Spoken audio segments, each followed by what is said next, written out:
പണ്ട് പണ്ട് പണ്ട് നൂറ്റാണ്ടുകൾക്ക് മുമ്പ് ഈ സിറ്റി വലിയൊരു കാടായിരുന്നു.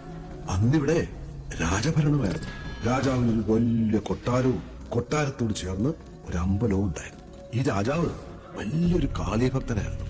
രാജാവ് എന്നും അമ്പലത്തിൽ തൊഴാൻ പോകും. കാടിന്റെ മക്കൾ തന്റെ അമ്പലത്തിൽ കയറിയതും വിഗ്രഹത്തിൽ കിടന്ന് മുത്തറിയാതെ എടുത്തതും പോരാത്തതിന് അത് അവരുടെ ദേവിയുടെ വിഗ്രഹത്തെ കൊണ്ട് കിട്ടിയതൊന്നും രാജാവിന് ഒട്ടും ഇഷ്ടപ്പെട്ടില്ല. ആ ദേഷ്യത്തിന് രാജാവ് അമ്പലത്തിലെത്തി. അമ്പലത്തിൽ കയറിയ കുട്ടികളെയും കുടുംബത്തെയും കൊല്ലാനും ഉത്തരവിട്ടു.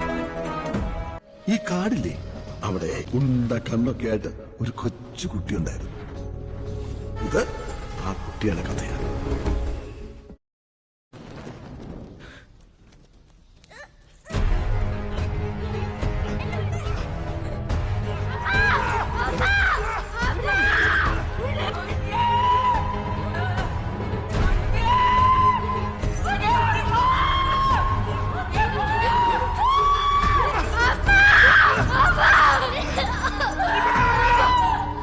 തങ്ങളെ കൊല്ലുമെന്നുള്ള വിവരം അറിഞ്ഞ ഉടനെ കാട്ടില് ഒരു ഗുഹയിൽ പോയി ഒളിച്ചു.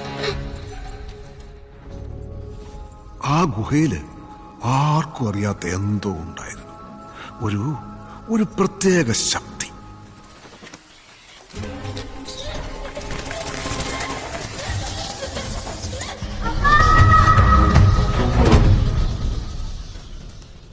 ഗുഹയിൽ നിന്ന് പുറത്തു വന്ന കുട്ടിക്ക് എന്തൊക്കെയോ മാറ്റങ്ങൾ സംഭവിച്ചിരുന്നു. തനിക്ക് എന്താണ് സംഭവിച്ചതെന്ന് അവൾക്കും മനസ്സിലായില്ല.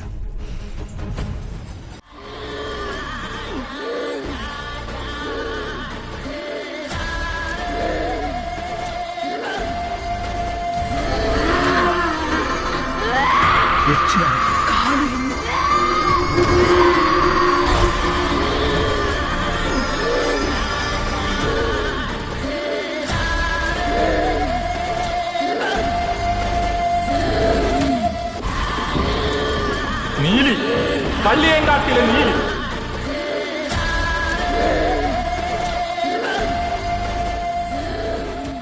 നീലി ഓരോ പുതിയ സ്ഥലത്ത് ഇരിക്കുമ്പോഴും അവിടെയുള്ള ദുഷ്ടന്മാരായ ആൾക്കാരെ കണ്ടുപിടിച്ച് അവരെ കൊന്നു അവരുടെ ചോര കുടിക്കും. അതോടുകൂടി കാടിന്റെ മക്കൾക്ക് നീലി ഒരു ദേവിയായി, അല്ലാത്തവർക്ക് അവളുടെ രക്ഷയും.